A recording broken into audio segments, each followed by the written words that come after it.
साथ में हूं प्रशंसा। बुलेटिन में सबसे पहले बात करेंगे इंदौर की, जहां आज मालवा में बीजेपी के दिग्गजों की जमघट देखने को मिलेगी। बारिश के लिए धन्यवाद करने के लिए महाकाल पहुंचे हैं सीएम शिवराज सिंह चौहान। तो बड़वानी से आज जन आशीर्वाद यात्रा की शुरुआत होगी।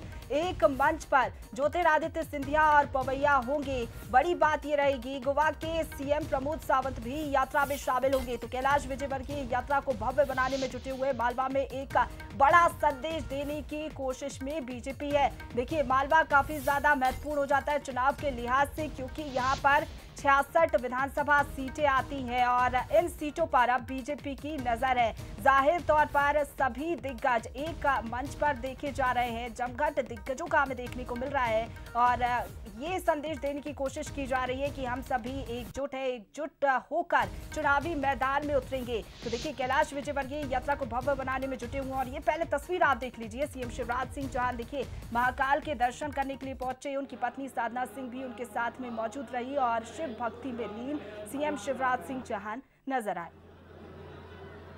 और चलिए, ज्यादा बातचीत के लिए सीधा रुख करेंगे। हमारे साथ executive editor Manoj Saini ji live जुड़ गए हैं। मनोज जी, चुनाव करीब है, हमने देखा ज्योतिरादित्य सिंधिया और पवैया के बीच कई बात अलखी नजर आई। आखिरकार क्या संदेश देने की कोशिश कर रही है बीजेपी, क्योंकि एक मंच पर पवैया और सिंधिया रहेंगे मौजूद? देखिए, तल्खी की हम बात करें तो ये 2020 से पहले का मसला है, लेकिन 2020 के बाद जब ज्योतिरादित्य सिंधिया भारतीय जनता पार्टी के हो गए तो धीरे धीरे पूरी तरह वो बीजेपी के रंग में रंग गए। अब तमाम सारे मंच पर आपको याद होगा, कुछ दिन पहले प्रभात झा से मिलने भी ज्योतिरादित्य सिंधिया ग्वालियर में पहुंचे थे। जयभान सिंह पवैया और उनके बीच में भी चर्चा होती रही। जयभान सिंह पवैया के घर भी पहुंचे थे ज्योतिरादित्य सिंधिया, और वो समझते हैं भारतीय जनता पार्टी को कि बिना संवाद के, बिना मिले काम चलेगा भी नहीं। पार्टी जो चाहती है वो यही है कि सब मिलकर आगे बढ़े। जहां तक जन आशीर्वाद यात्रा की बात करें तो मालवा बहुत महत्वपूर्ण है। 66 सीटें यहाँ पर हैं। पिछली बार मालवा गढ़ कहा जाता भारतीय जनता पार्टी का, लेकिन कांग्रेस को ठीक ठाक प्रतिशत यहाँ से मिला, इसलिए चिंता है भारतीय जनता पार्टी के माथे पर, चिंता की लकीरें भी है।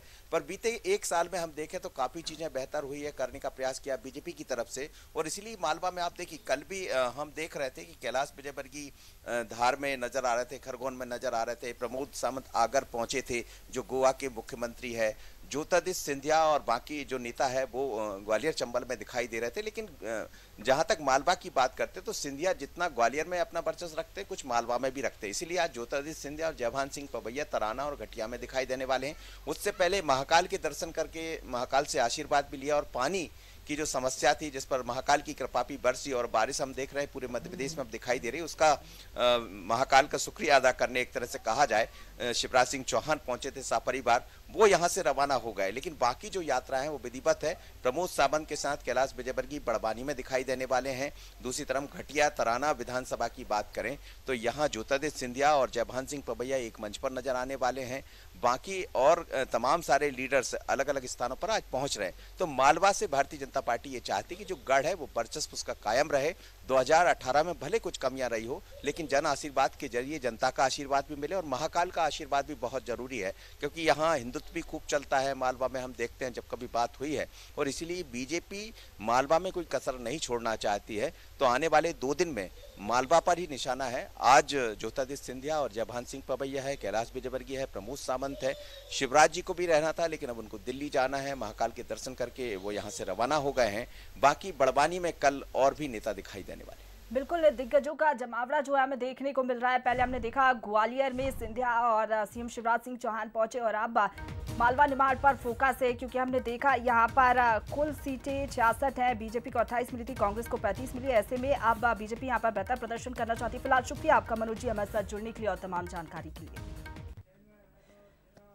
और चलिए